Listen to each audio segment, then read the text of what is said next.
Au nom du Père et du Fils et du Saint-Esprit, ainsi soit-il. Chers élèves, aujourd'hui l'Église célèbre la fête de Saint Timothée.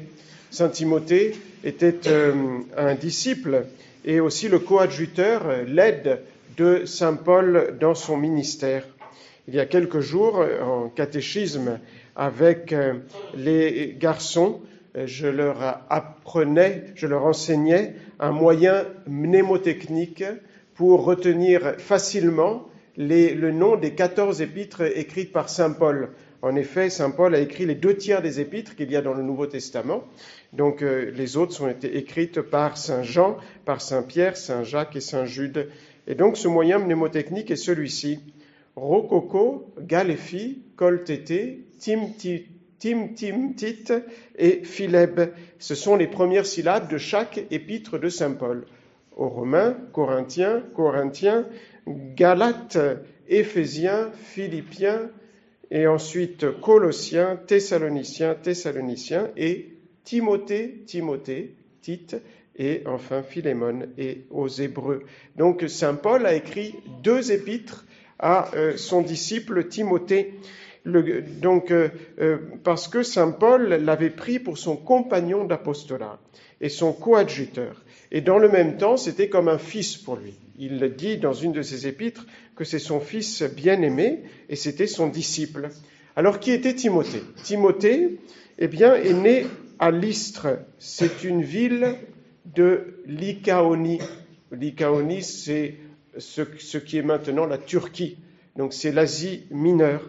Et le père de Timothée était grec et idolâtre, et par contre sa mère, Eunice, et sa grand-mère, Loïde, étaient juives et se sont converties à la foi chrétienne. Et Saint Paul fait l'éloge de sa mère et de sa grand-mère dans une de ses épîtres. Donc Timothée a été éduqué très pieusement, il a étudié les Saintes Écritures, et voilà que quand Saint Paul arrive dans cette fameuse région de Lycaonie, qui est l'actuelle Turquie, il trouve Timothée, qui est déjà bien formé à la vertu, qui connaît très bien les Saintes Écritures, et il le choisit comme compagnon et aide dans ses voyages et pour l'aider dans ses travaux, dans la prédication de l'Évangile. Alors vous savez que donc dans le Nouveau Testament, les cérémonies de l'Ancien Testament, donc la liturgie de l'Ancien Testament, ont été abrogées. Donc déjà du temps de Saint Paul, les cérémonies de l'Ancien Testament n'obligeaient plus. Cependant, il était encore permis, jusqu'à la destruction de Jérusalem en l'an 70, de respecter les lois de l'Ancien Testament. C'était la liturgie de l'Ancien Testament. Les pères de l'Église disent que c'était pour enterrer la synagogue, c'est-à-dire l'Ancien Testament, avec honneur. Et voilà pourquoi Saint Paul a voulu quand même circoncire Timothée. Vous savez qu'on fête la circoncision de notre Seigneur Jésus-Christ le 1er janvier. C'était un rite de la liturgie de l'Ancien Testament qui était fait aux garçons. Et pourquoi il a voulu le circoncire alors que c'était déjà le Nouveau Testament ? Il a voulu le faire par prudence et par charité, parce qu'il voulait que Timothée puisse être l'ami des Juifs qui se convertissaient au christianisme. Donc il l'a fait pour pouvoir plus facilement convertir les Juifs. Timothée a été très courageux. Il a été très zélé parce qu'il a quitté sa maison, il a quitté son pays pour suivre un apôtre qui venait d'un pays étranger, qui était Saint Paul, et dans la pauvreté, Saint Paul était très pauvre, et aussi dans les souffrances. Saint Paul l'a ordonné prêtre, on le voit dans l'introïte, où il nous est dit qu'il a reçu la dignité du sacerdoce, et il va remplacer auprès de Saint Paul Saint Barnabé, qui était un autre apôtre, mais qui à un moment s'est séparé de Saint Paul dans la prédication de l'Évangile. Saint Paul va écrire de Timothée qu'il était un homme de Dieu, et que personne ne lui a été aussi uni de cœur et d'esprit que Timothée. Cela veut dire que Timothée était un saint, parce que Saint Paul est celui qui a le mieux imité notre Seigneur Jésus-Christ. Il ne pouvait pas être ami avec quelqu'un qui n'imitait pas notre Seigneur Jésus-Christ.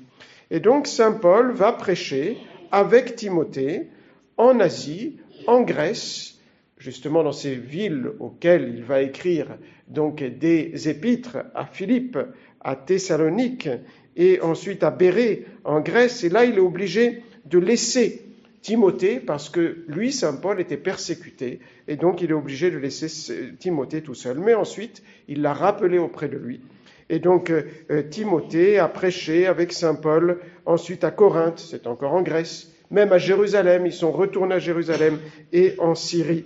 Et saint Paul, pour vous montrer combien il était proche de Timothée, au début de 6 de ses épîtres, il joint le nom de Timothée au sien pour dire que Timothée était toujours auprès de lui pour prêcher l'Évangile et il était associé avec lui dans les travaux.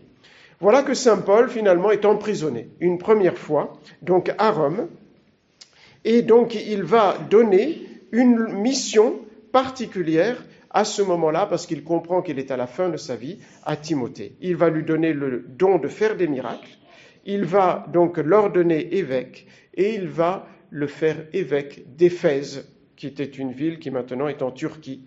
Et donc il donne un grand apostolat à Timothée. Il a la mission de veiller sur toutes les églises d'Asie. À Éphèse va venir quelque temps après saint Jean, qui vous savez est un des 12 apôtres, avec la très sainte Vierge Marie. Donc Timothée a connu la très sainte Vierge Marie. Et saint Jean, lui, était supérieur à Timothée. C'était un des 12 apôtres. Il avait la juridiction sur toute l'Église dans le monde entier. Saint Paul va écrire une deuxième épître donc à Timothée, dans lequel, tout d'abord dans la première, il va lui rappeler ses devoirs de pasteur. C'est l'épître d'aujourd'hui. Tout ce qu'il faut faire pour être un bon pasteur. Et d'ailleurs, c'est dans cette première épître où saint Paul, va dire à Timothée qu'il doit boire un peu de vin, parce qu'il avait une santé faible à cause de la faiblesse de son estomac, dit-il. Vous voyez, donc Timothée ne buvait pas de vin par mortification. Et saint Paul lui dit, vous boirez un petit peu de vin. Donc, pourquoi ? Parce que pour servir le bon Dieu, il fallait qu'il ait plus de force, n'est-ce pas ? Mais il doit conserver quand même la mortification de son corps. Saint Paul revient une deuxième fois à Rome, et là, il écrit sa deuxième épître à Timothée. Saint Paul sait qu'il va bientôt mourir, donc Timothée va suivre saint Paul de l'an 49 à l'an 67, et donc il va lui demander de le rejoindre à Rome. On pense que Timothée a rejoint saint Paul à Rome et l'a assisté dans son martyre. Vous voyez combien il était proche de l'apôtre saint Paul. Saint Paul lui fait son testament dans cette deuxième épître. Il lui parle comme un père qui donne son testament, justement ses dernières volontés, donc à son fils. Et ces dernières volontés sont celles de notre Seigneur Jésus-Christ, c'est d'être bien fidèle donc à l'Évangile. Et il lui dit de ranimer son courage, de renouveler en lui le feu du Saint-Esprit, donc parce que, désormais, lui va bientôt aller au ciel. Et on pense même que Timothée a eu un moment un peu de découragement, où il a fait moins d'efforts pour se sanctifier, et parce que saint Jean, dans l'Apocalypse, parle de l'évêque d'Éphèse, qui au début était très fervent, très courageux, et ensuite, donc a manqué de courage. Et voyez, même les saints, par moments, ont des moments plus difficiles pour leur montrer qu'ils ont absolument besoin de la grâce de Dieu, n'est-ce pas, pour qu'ils restent humbles dans tout ce qu'ils font. Et voilà que Timothée, lui aussi, était prêt à tout sacrifier pour le bon Dieu. En effet, le bréviaire nous dit que sous l'empereur Nerva, en 97, alors qu'il était à Éphèse, il y avait une fête des païens pour une déesse qui s'appelait Diane, et lui, il s'est opposé à cette fête aussi parce qu'il y avait des cruautés qui étaient faites dans ces cérémonies, et donc il a été martyrisé, donc le 24 janvier. Et ces reliques ont été transportées d'Éphèse jusqu'à Constantinople. Là, elles ont été vénérées jusqu'au Moyen-Âge, et il y a un fait absolument extraordinaire qui est récent, du XXe siècle, c'est la découverte, tout à fait de façon inattendue, presque miraculeuse, des reliques de Timothée. En effet, les reliques ont été amenées à Constantinople, mais quand il y a eu le siège de Constantinople, les reliques de Timothée ont été emportées en Italie. Et on conservait, dans une ville d'Italie qui est en face de Rome, donc c'est la ville de Termoli, sur l'Adriatique, sur la mer Adriatique, on conservait uniquement le crâne de saint Timothée. Mais on ne savait pas où était passé tout le reste des reliques de saint Timothée. Et voilà qu'en 1945, des jeunes catholiques, pour remercier le bon Dieu de la fin de la guerre, où ils avaient été épargnés, cette ville de Termoli avait été épargnée, ont demandé à l'évêque de faire des restaurations dans la cathédrale de Termoli. Et donc, où était enterré un saint qui s'appelait Saint Basso. Et donc ils font des restaurations, et voilà qu'un des jeunes qui faisait des restaurations dans la crypte, eh bien il s'aperçoit qu'il y a un grand trou dans la crypte, avec couvert par une grande dalle. Alors il appelle tout de suite son père, et qui donc s'aperçoit en effet qu'au fond de ce trou, il y a des ossements. On appelle l'évêque, et on retourne la plaque de marbre qui recouvrait justement ces reliques, et là est écrit en latin, et les maçons n'arrivaient pas à comprendre le latin, ils appellent l'évêque pour comprendre ce qui est donc écrit sur cette dalle, au nom de Jésus-Christ, en l'an 1239, ici a été mis le corps du bienheureux Timothée, qui est le disciple du bienheureux Paul, et il a été caché par le vénérable évêque Stéphane de Thermopylae. Donc ils avaient caché les reliques en 1239 de Saint Timothée sous la crypte. Vous savez, la crypte, c'est une chapelle qui est en dessous de l'église principale. Pourquoi ? Sans doute parce qu'il y avait eu une guerre. Et pendant 7 siècles, les reliques de Saint Timothée ont été perdues.